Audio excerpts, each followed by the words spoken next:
Alright y'all, this is Dirty Bird Chicken and Waffles, and this particular restaurant is not a dine-in type vibe. It's more of a get it to go or sit out and feel the breeze.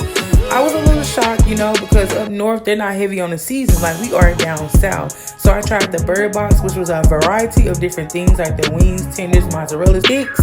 But overall, I give this restaurant about a 5 out of 10. It needs more seasoning. It's not like down south. But head on over, check out their social media. They do a variety of different things. They do soul food, fish, and like different things that I didn't even know they did. Like seafood, okay? I don't recall seeing any of this on the menu, but apparently they do it on different days. So if y'all ever in Niagara Falls, New York, give them a try.